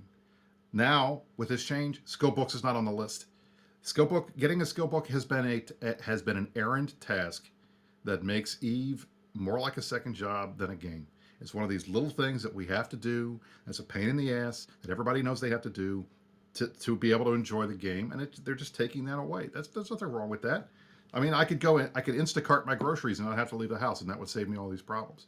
But I have to pay a premium for it. It's the same thing. Well, why do people think it's a bad thing? I don't get. Well, I'm going to do devil's advocate just for a second here, because I do believe that you're right in this particular situation, because these are basically NPC items. These are not player crafted items, right? We should never take the player crafted item out and replace it with an NPC. That would be going back in time. But here in this particular case, the case can be made, okay, that somebody out there is providing a level of convenience for you, and therefore that markup should just as easily come from a player as from the developer itself. So why kind of put developer competition into that? Because basically, like you say, it doesn't take a whole lot in order to, run a bunch of skill books out to a place, right? Except your time, and perhaps your time could have been better used doing something else. So therefore, there's this middleman who says, "Hey, I'm going to do this, but yeah, I'm going to charge it up." What's it worth it to you to be able to wrap more, to be able to PVE more, to be able to PvP more, so that you don't have to do those things? Look, and I understand that completely, but at the same time, there used to be a market for buggy whips. There isn't anymore. Sorry, things change. It's and that's the a horrible fact is, fucking. it's not because it's just a terrible argument, because if that's the case, it's not a terrible you can argument.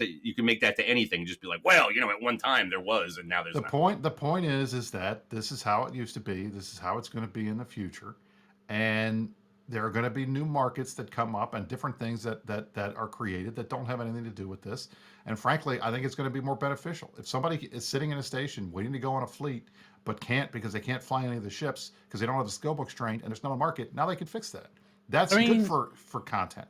That's better for content than whatever content may have been available by somebody sitting on a gate camp in Alsavoinen or Tama trying to gank shuttles full of skill books. I mean, isn't that one of the differentiators between organizations out there that have logisticians in them that make sure that the things that need to be on market are on market, and as opposed to a group out there who's like, hey, you all are on your own, and when the time comes, it's either there. I mean, that's something that sets Eve apart across all organizations out there. Yeah, but the other thing is like this new system that's coming in. It's not completely obliterating the potential of people, seeding markets with, various different things. Like, yeah, the margins are going to be thinner. If you're trying to seed stuff all the way up in like the highest part of Cobalt Edge, like. Yeah, you probably won't be breaking even, but as Matterall said, like they don't cost in terms of weight such a huge amount. Like you don't have to. It's not like an absolute requirement that you have to jump freight of these things out and spend the fuel for that kind of thing. Like you can chuck an absolute ton of books into a well fit insta-warp scepter and get them anywhere you want to go, just with and the time requirement for that is not much. It's not like this is a situation with other things that have been nuked out of the game. Like there is still margins, there is still the capacity for people to to deal and to do this margin kind of trading. And let me just go back and say something I didn't say before. Yeah. I absolutely think that this is a good change. I believe it's a half measure that needs to go way further than what it does into the whole scheme of training and things like that. So let me just say that I'm not somebody who's saying that they should not do what they're doing here. They should absolutely be doing this. And we're not talking about new players getting in an insta warp scepter to get their skill book out or whatever. It's more like the guy that used to have the gameplay of bringing skill books to deep space so that people didn't have to go back to Jita or jump clone back to Jita to install skills. That guy is kind of out of work now because now people have the convenience. But you know what? It wasn't ever getting in a ship and flying back and forth to Jita that was the problem. The problem was the time it took to put all those skill books on the market. And it just felt really weird to have items that would almost never sell up on the market. Well, training the market skills and da. Right, and to that still, point, it's like hundreds, even if I had. Point, though, yeah, go ahead. You're still going to have a market based on whatever the markup that CCP puts on the skill books, whatever the new price is, and whatever they put on the skill books that are available immediately on the market, on the character sheet, and within that, whatever that delta is, there will be a room for profit and a room for people to go out there and to make those sales. Because I'll tell you right now that there are going to be some players that say, I don't care what the ISCA is, I'll just buy it off the character sheet, it's easier. But then there are going to be people, and a lot of people, because they watch this stuff very carefully, they want the cheapest deal that they can possibly get. And if it's 20% below what the character sheet is, they're going to buy it from the person that hauled the stuff up there. And frankly, if they do, and the way that they said they were going to do it in the blog is they're going to do the first pass in 16 years on all these prices. There are going to be a lot of people that bought low from the NPC vendors that are going to be sitting on a lot of potential money. Whoa, buy that your they can skill still books make now. from markups. That's the other Titan element. skill book are now 10 bill each, and they scale with the amount bought. Yay! I mean, that's the thing. It's like, you buy 10 frigate books for 100K, and then all of a sudden frigate books are 5 million and 7 million if you buy them off of the character sheet. Well, there's a lot of room in there to make some money. So I feel like a lot of people are sitting on a lot of skill books that they bought from NPC vendors are still going to be able to make back a lot of the money that they made if they're smart about it. But that requires them paying attention. So that's And the other thing about that is as well is that people are like reading because they're putting artificial price caps. Well, if they want to leave the market, CCP are giving them an out because they're basically saying we're going to increase these prices most likely on certain skill books. So if you've got stockpiles of them, you can move them at a profit and then move into another market if you wanted to. Well, I just want to go back a second. People are arguing that it's going to get rid of content. But just quick show of hands. How many people here, when they had to get a skill book to do something, instead turned around and went, stuff it, and logged off and did something else? Because that's also killing content. Or just use a death clone to an NPC school and then the jump clone back. Did that very recently with 3 tunes, so like a couple of billion ISK each. I mean, it's either cutting out a content small generated. few steps. Yeah, it's either cutting out a few small steps which still had no content, or it's actually keeping people logged in when some of us may turn around and go, I don't have time for this. I'm logging off. Honestly, traveling 15 jumps in a scepter to get to a school in high sec is easy. Oh, I'm talking come from Esoteria where it's 50. Yeah. Oh, okay. Yeah, that's what I mean, right? If you've got to do 40, 50 jumps, it's just like, oh, it's not on the local market. I can't be asked for this today. I'll do it another day. Well, the other way I look at it is as well, the method that I used then technically could have reduced content because I've burnt my jump clone just to get skill books. Oh, there's a jump clone up in Perimeter.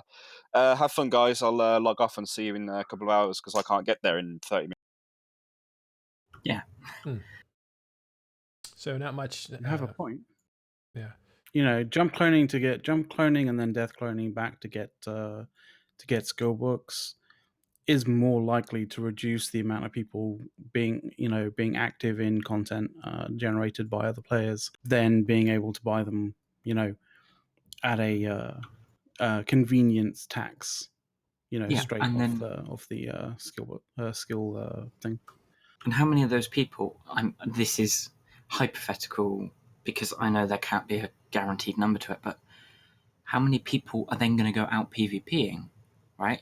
And actually, as Irish Mirror is saying, doing something beneficial to the game that wouldn't have otherwise if they'd had to wait on a jump clone timer or logged off for the day. Well, this is something that will be talked about all day long today. Public chat channel for Talking in Stations Discord. You can find it on our Twitch channel. I think if you just scroll down, you'll see a Discord button. Hit that, get into public, and we can continue to discuss this after hours. We have like 5 minutes left, unless we want to go another half hour, but that's absolute max I could do. Well, before we do that, didn't you want to make a mention of some of the channel changes? I heard you speaking before everything started. There was something you wanted to raise there. So there's your 5 minutes. Yeah. 5 minutes of that. We're also going to talk about Snuff and Pope. Snuff attacked the Keep Star in Basgaran, apparently. That's a rumor. I also heard that they might have attacked Eve Mogul instead, which is Jeronica, who comes on the show every once in a while. But anyway, Snuff's up to something, attacking big structures in Basgaran. We might want to check that out. We'll have full coverage on that Thursday as Artemis brings in the midweek report. So we'll talk about that later. Don't have enough details now. As far as TIS, we're going to change the channels. Anytime things look like they're just getting settled and working perfectly, I ruin them by changing something. Ask Dirk. So what we're going to do is change the way that we access some channels, and I'm going to reorganize the channels a little bit. Essentially, it stays the same where public is the everything channel, and so you can have discussions in there, you can put links in there, I will let animated GIFs stick around for a while, but eventually I clean them out because they just get too annoying. But that all stays the same. Links is still permalinks, so that's where you put links that you want to be able to look up later or want other people to reference later. So yeah, that kind of stuff stays the same. What I'm going to do is start to reduce the number of channels from the default visibility. So stuff like what fleets to join and the fleets channel, or streaming, who's streaming at that time, articles, all that kind of stuff is going to be moved to a permission that you can give to yourself to say, I want to see stuff that's social about Eve. And the stuff like theory crafting and skunkworks and sales, that'll all go into an advanced Eve permission that you will give yourself. And it won't be difficult. You won't have to program anything. You'll actually just click a button, a little emoticon, and it'll give you that those extra channels inside of Eve. So it's a little bit of a channel cleanup. Because again, everybody really should be in the same channel. If that channel goes too fast, we have, I guess we have ways of slowing it down. If two people are going back and forth and everybody else is not really reading what they're talking about, then we just tell them to go into, talk to each other privately if you're going to keep going back and forth and stuff like that. But if people are talking and it's a conversation and just like we had today, then we just let it go and that's fine. But also we have real life channels, so we're going to turn those on and make those a little more accessible so they're not hidden away. And then we're going to clean up the introduction so when new people come. The other thing I'm going to do is we're almost at 2,000 people on Discord, and that's just way too many. So we're going to do some cleaning out of dead people or pruning. Bring out your dead. Yeah, bring out your dead. There's no point in having large numbers. Really, we just does it somehow clog up something to where it slows the Discord down or something? I mean, no. It just annoys Matterall. Is your hard drive getting too big with users? Our viability for being a Discord partner is increased, and he doesn't like that. By the way, that is a big announcement I do want to make. No, by the way, to answer the question, Dirk, it doesn't. We can leave 2,000 there. It's kind of a nice milestone once we hit it. But I may prune down to whatever, if you haven't been on Discord in 30 days or whatever, no point in counting you as a person. Can't you just move to an alpha Discord status or something? You are no longer a human being. I was thinking. Don't post in TIE. I was thinking of that. Oh, and one other thing, the pings. I want to control the ping situation so you guys that don't want these kinds of pings, I want to control it so you guys don't suffer them. But I also want to make sure that people know that we're having these kinds of discussions on air and they're recorded. And so people have content to listen to while they're in their car driving long distances. These VODs that last an hour and a half, like the one that we had just now, are keeping people company as they drive all the time. I used to listen to Dirk all the time. And who were the guys that had 3 or 4 different podcasts? ZMPX. Yeah, MPX. But what was it? Podside. Podside. Yeah. Hey, Carneros, how's it going? Carneros. Hello. So the point is, those guys, while I was doing a lot of landscaping and whatever else, kept me company, and that's why actually I started to say I'm really interested in doing media stuff because I kept hearing Dirk McGurk and I kept agreeing with him. So I said I want to talk to that guy. That's really bad, actually. Yeah. That you were agreeing with Dirk. That was Open Comms a long time ago, or actually it was not Open Comms, it was the BC show or something. Well, anyway, all that to say that we want you guys to have these opportunities. We love recording them anyway, but we don't want to kill people with pings. So there'll be an opt-out of ping. You can already opt out of pings, but it'll just be a little bit as an option, I think. All the stuff that we're doing is stuff that Discord does naturally. So I think we're just going to make it a little easier so somebody doesn't have to know how to use Discord to control it a bit better. So those are the channel changes coming to Discord. They'll happen this week. In fact, they'll happen tonight. All right. The other thing is we just, congratulations to us, pat on the back, qualified to only apply to partnership status for Twitch, which we're going to do. Yeah. Which we already did. So I don't know what the benefits are exactly, but I do know that we can control how many commercials play on our VODs. So we'll minimize those because we don't really. We're not going to try to make. Probably one of the more obvious kind of ones to to people watching would be the transcoding one, and a lot of people will probably be like, "What the hell is transcoding?" Transcoding is basically the ability to be able to change the resolution of the video. So if you're watching, let's say, on a mobile device, and you don't want it eating through, like, say, your data package, hopefully, if we do get partners. You'll be able to, drop that down to 320 or 240p and still be able to watch the show without it eating into your data package as much. Oh, I didn't know that. Yeah. So that's good. And we'll be able to control commercials, like I said. So we'll try to reduce the commercials to absolute minimums so that when you watch something, you don't get interrupted. Yeah, and I don't know what else. I think there's some other things in there, but I just think it's a nice milestone. It means that we've kept an average of 75 viewers on average over 25 hours a month, which is basically every weekday, and 1 hour every weekday. So I just think it's great. I think it's so great that we have been able to reach this milestone.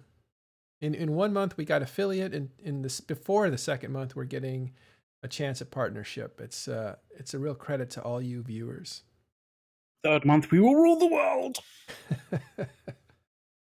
But yeah, so that's really cool. The other thing is we have another show in the works, which will be neat. We'll talk about that later. I can't talk about it now. It's still being worked out, but it'll be really interesting. I think it'll be a good addition to everything else. And I don't know. I think Talking in Stations is a hot mess right now. It's growing so fast that we need to figure out ways to prune it into some kind of form. But it's beautiful to see all the activity that's happening with all the conversations, either on air or on Discord. Oh, I know what it was. I screwed up our RSS feed. So if you see some extra shows, that was me. Sorry. Tech's going to be like, no, not again. And I probably will screw it up again because I'm trying to normalize our titles so that all the titles kind of match. And I won't do it anytime soon. I'll let you guys forget that I did it this time, and then I'll do it. So the website will also gain some functionality as we start to shift over to our newsletter, which will be starting out hopefully the beginning of March. I wanted to get it out early part of February, but I'm tied up with other things. But yeah, so we want to do a newsletter for you to read either in-game or in your email box, and we'll bring news to you. You don't have to come to us. It'll be short little bursts of narratives and written in a easy to understand way. So yeah, that's all the stuff that Talking in Stations is doing. I want to encourage you that if you like the stuff that you're seeing, please be a patron or subscribe to this Twitch channel. All that stuff helps. As you can see, I have my living room is my den TV room is now missing because I was able to get a green screen, and it would be cool to have green screens for everybody that does it. And Carneros inspired me to do the green screen because he went ahead and did it. So it's exciting. Yeah, it puts you off planet. That's great. I feel like I'm gonna go somewhere special. Yeah. I did a green screen in the White House the other day. That was pretty fun. On open content. Next episode, Matterall, I'm going to put you on a roller coaster. So anyway, so that kind of stuff wouldn't be possible without support from you guys. So it is used for the show. Thanks very much for everybody who supports us. We did lose some Patreons this February, not many, but a few. And so we're actually kind of in a negative this month. So we want to see that go into positive if we can. So now is a good time to help the show out if you're thinking about it. So you can do that through Patreon, or you can do that through Twitch and subscribe. This has been pretty cool. All right. That's it. Those are all the announcements. You guys have anything else you want to say? All right. Well, most of the stuff you'll see in Talking in Stations public channel, we'll see you there. Thanks for watching us today. We'll be back on Thursday morning to do a little more of this stuff. I hope you like it. All right. Thanks, guys. Take care.